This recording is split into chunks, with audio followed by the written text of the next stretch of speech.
Republic Day. Happy Republic Day? Okay, fine. Happy Republic Day. Hi, I'm Sabika, and with me is Mariyam.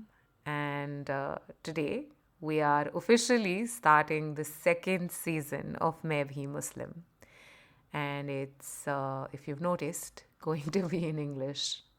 Mariam, do you want to tell us, tell us, meaning our listeners, why are we talking in English today?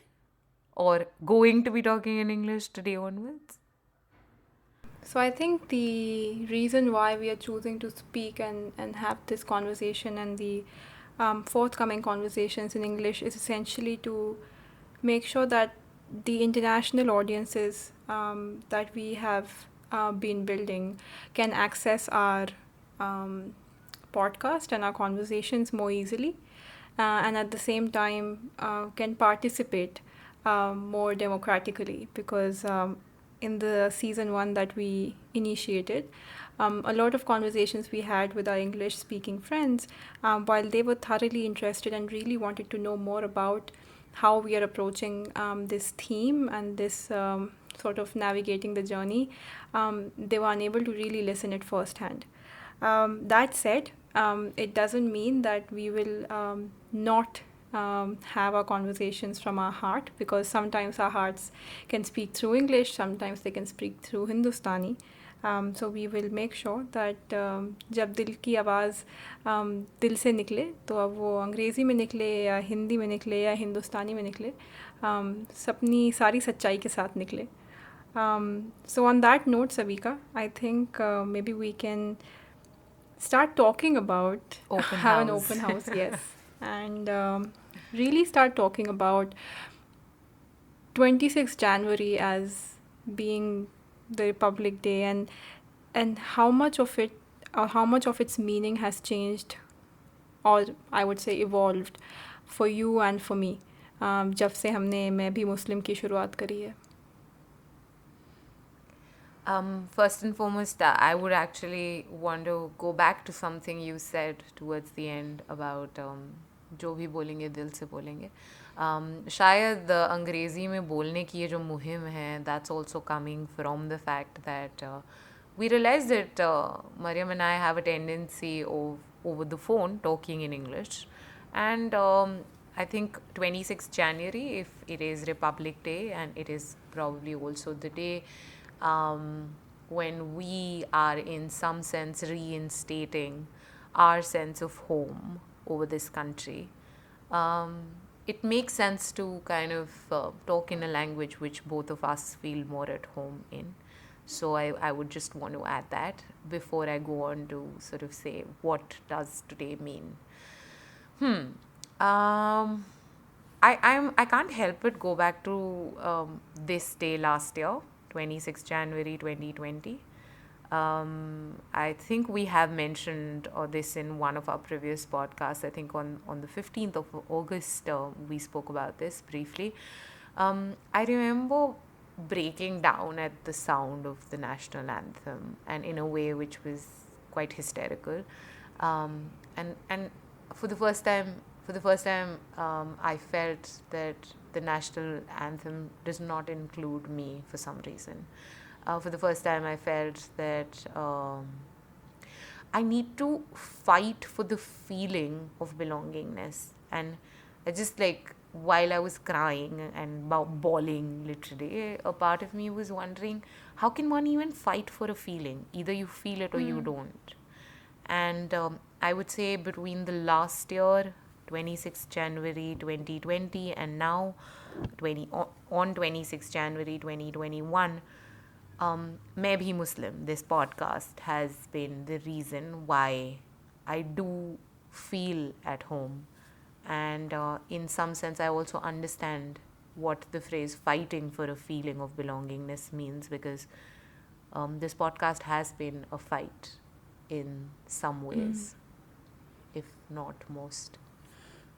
That's that's perhaps one of the I think one of the reasons why I wanted to speak to you and in a way initiate second season today, Because I remember having this conversation with you last year, this time, and just kind of thinking about how much of these days that we've always observed, that we've always in fact celebrated, matter because they are the ones that have been defining who we are as Indians. And for me, the reason why Republic Day, in a way, has significance beyond just being like the day that our constitution was enacted and enforced. Um, it's a way of me going back to my sort of foundation of the country. It's sort of the day that when people ask me, oh, what do you mean by Republic Day? Because most countries have a national day or an Independence Day, which substantiates on its own. But Republic Day is different. You have to explain that, oh, this is the day that the Constitution was enacted. This is the day that the largest and the longest Constitution in the world was brought into force. And that compels me to go back to the Constitution and understand it better and stand by it and really use that as my as my go-to book or a go-to resource to justify my very core of being an Indian, of being an Indian Muslim as well. Um, Increasingly over the last year, I think the conversation around recognizing your constitution as the most important book, as the most important resource, came into conversations over and over again.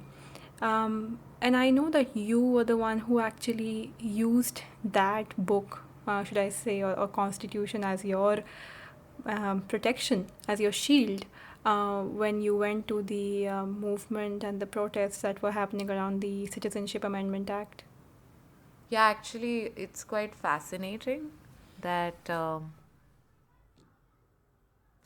it's quite fascinating that for the first time, the need to buy 4 copies of the Constitution, not one but four, for every single member of my family, kind of occurred to me when there was the need to like physically protect myself when going out there on the streets. Like apart from protecting myself and my sister, we were the two who were actually venturing out. Apart from figuring out ways to protect ourselves from tear gas, shells, and whatnot, there was something that was suggested by one of my friends at Jamia, that either carry the flag or carry the constitution, just as a proof of the fact that your protest is not an anti-national protest. So yeah, I mean, as much as it was bought, like the constitution was brought home in that form as a shield, um, it was also quite exciting to kind of every now and then see either of my parents flipping through the constitution and actually making the effort to get well versed with what might as well be called you know um, the one book that brings the country together. I mean, it might not be a religious text, but the kind of religiosity that it should inspire is something that I think I only started to feel sometime last year around this time. Hmm. Um, you said something remarkable that kind of has brought me back to a very important aspect of the Constitution, or the, for that matter, the why of having a Republic Day. You used the word come together, like making the country come together. Um, the book, the Constitution, was that one sort of book that in a way made everyone stand up together. I think what the book has also done in a way is bring the country together very recently again, owing to the farmers' protests, right? Um, Here, there are 3 acts that are being implemented, will be implemented um, into the constitution, which need to be accepted as part of the constitution, but the very act of enforcing that has brought the country together as well, because we stand by the constitution and we don't want that constitution to be corrupted by um, the forces of parties or institutions that want to take away the very strength of what a republic stands for. Yeah, and I can't every single day that I encounter something about the farmers' protest, either on television or on social media or through my parents' conversations with them over the dinner. Um, I I can't just I can't help but go back to all of this that was, of course, in a slightly different setting and for slightly different demands. But again, uh, basically, the need to kind of reinstate the constitution. Last year, around this time, like when it rains in Delhi, my heart doesn't just leap out for the farmers, it also still continues to leap out for the women of Shaheen Bagh. Whenever it sort of, I mean, in any way, any atrocity of any kind which kind of brings harm upon the farmers that are protesting, it just like I mean, like I feel like this twofold empathy. It sort of goes out for the farmers as much as it goes out for everyone who was protesting around the same time last year. You know, I remember when we were studying history, probably in middle school, the famous Abraham Lincoln quote of, government of the people, for the people, and by the people. I remember it became such a way of just defining what a republic was. You know, like if you want to define a republic, you just quote Lincoln. And isn't that the very essence of what the farmers' protests have been showing since the time that the movement had started, since the time that even the Shaheen Bagh movement started, that it is of the people, for the people, and by the people. You cannot eliminate people in any of those, you know. It invalidates the very concept of a republic. And increasingly so, I feel that even though there are worries and insecurities and fears, very legitimate fears on what happens when you say things that are not that are not taken in the right light. You're called an anti-national, you're called a dissenter, um, anything that you Marxist, everything that you're leftist. called. Uh, yeah, exactly. um, in the end it comes down to, but I am part of a republic. That is the very core of who I am supposed to be. If something doesn't sit right for the republic stands against it. You know, one institution does not define the republic. The state, it doesn't exist if its citizenry is not active, Yeah. you know. And just by reading about the way the farmers have galvanized the very essence of who we are as Indians, of what we can do when we come together, of how we can resist forces of power, um, is phenomenal. You know, I think it needs to be written down as what a republic means.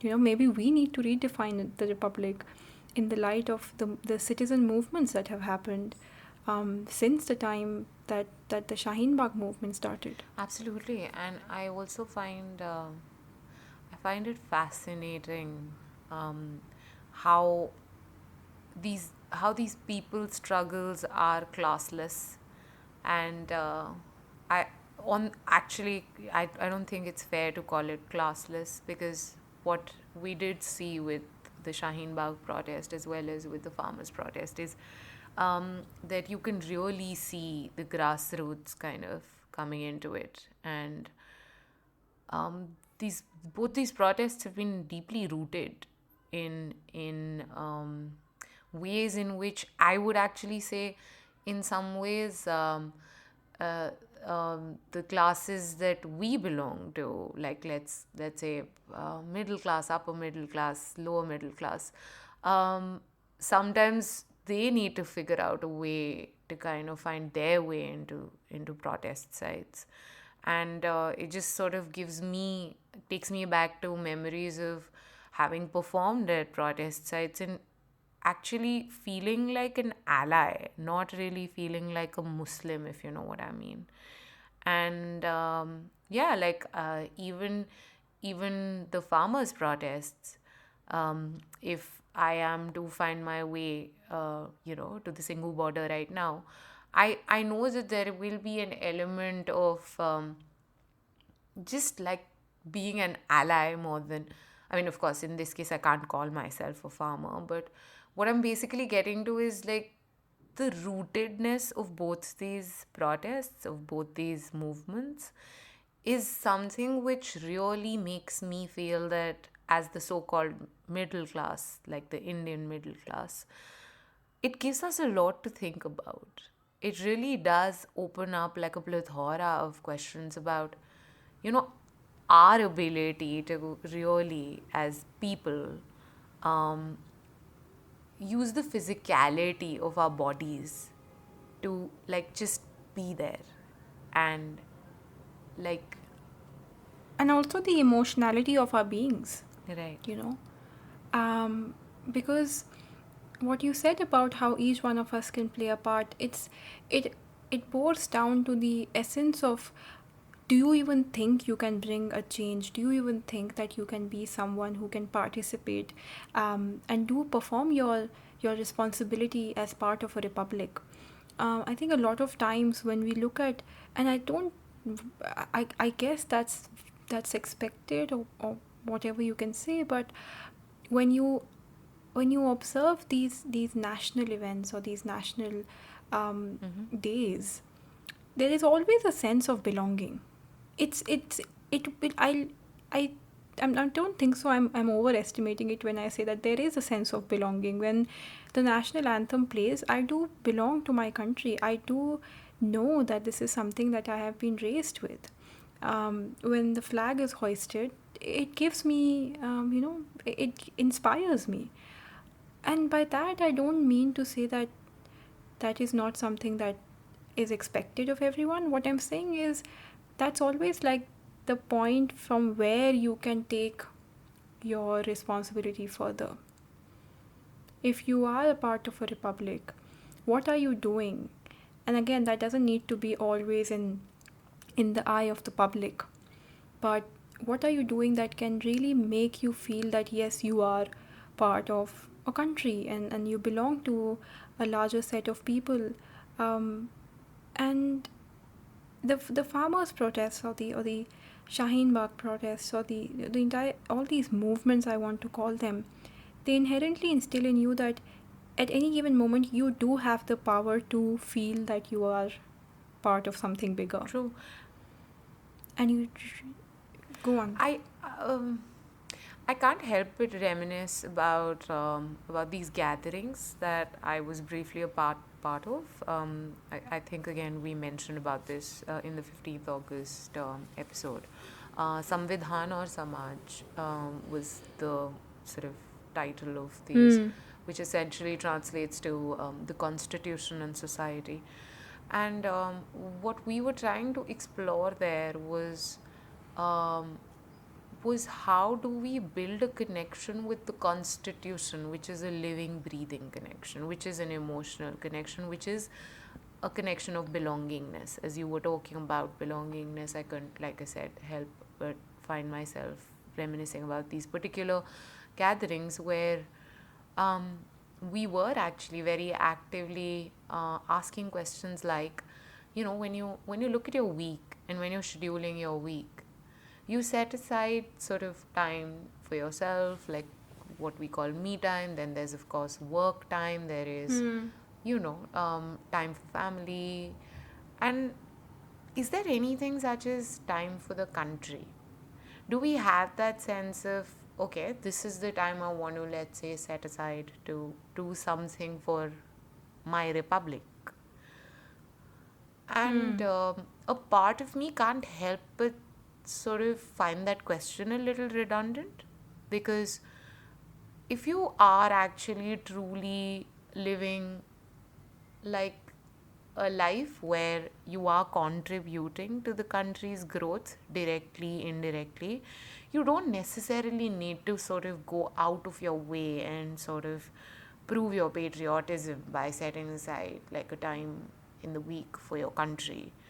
But, I think it might just be in these randomized events where these protests take place and you make time in whatever ways. It could be by actually physically being there and, embodying the protest if you have that luxury, and some of us don't. And when you don't, then Hmm. finding a way to embody it through your voice, by raising your voice, by dissenting, by being a part of the dissent in whatever fashion. But yeah, I do also see merit in this idea of setting aside, let's say, an hour every week or an hour every 2 weeks, just with the thought, just as a meditation, if nothing else. What does this country mean to me? Because I do think that, at least in India, every 15th of August and every 26th of January are the only 2 days when I am setting aside time for this meditation and asking myself, what does this country mean to me? How patriotic am I? Like, these are questions that I would much rather sort of investigate through the year, and in some sense have been doing, thanks to you, thanks to Maybe Muslim, Hmm. thanks to this podcast, thanks to what we do on Instagram. But yeah, I mean, I think Yeah. हर किसी के अलग ज़रिए होते हैं. Everybody has their own means. But yeah, I would ideally want to leave our listeners with this question. Um, if this question itself was a meditation and something that you could maybe journal about, or just, I don't know, talk to your own image in the mirror about, um, how would this conversation pan out? What does this country actually mean? What does the republic mean? Is it just one of those words we picked up in school in history and civics classes, and is just something that doesn't sit quite right on our tongues? Is it too big a word? Is it too verbose? Is it too technical? And if it is, then how does one break it down? And what does it really mean? Yeah. Um, I actually don't have anything beyond this to say, because you very beautifully and in a very encouraging manner summed up what I think you and I have been working towards through the act of running this podcast, is really encourage people to find their voice and find their space in this larger solidarity movement, to make India, the essence of India, more democratic, more secular, more diverse, more inclusive, and at the end of the day, extremely, extremely empathetic and understanding. Um, I just have one quote that I want to read out. It was Martin Luther King Jr.'s day, um, I think a few days ago, and I was going through some of his readings, and he said he was talking about how when he looked at his black community, he realized that there were moderates. There were people who kind of justified the racism. They justified the existence of the double standards within the majority in American community. And one of his lines were, shallow understanding from people of goodwill is more frustrating than absolute misunderstanding from people of ill will. You know, and this very essence of every movement, every citizenship movement, requires each one of us to go beyond that shallow understanding. We need to sit with ourselves, and again, going back to Sabika, what you said, like meditate on what does the republic means to us. What can we do to make this republic to bring the soul of the republic as it was enshrined in the constitution. Right. And I think, yeah, Maybe turn your constitution into your bed buddy, and maybe wake up to it, flip through it, make friends with it. yeah, and allow yourself to be disappointed with yourself, because if you are pondering, you will be, and that disappointment should become the reason for you to act in the way that you can feel more associated to what really the essence of being part of a republic, a democratic state means. And I think on that note, Sabika and I would like to end this podcast. Um, we have been going through some changes as we come back with a new episode and a new season, and you'll come to know of those changes in the coming weeks. We are very, very excited to bring you some specially curated conversations that we've been thinking and pondering over for a long time now, and we can't wait to share them with you. But until then, we wish all of you stay safe, stay well, and yes, a very happy Republic Day. Very happy Republic Day. Maybe a meditative one. A very meditative Republic Day. Maybe, yeah.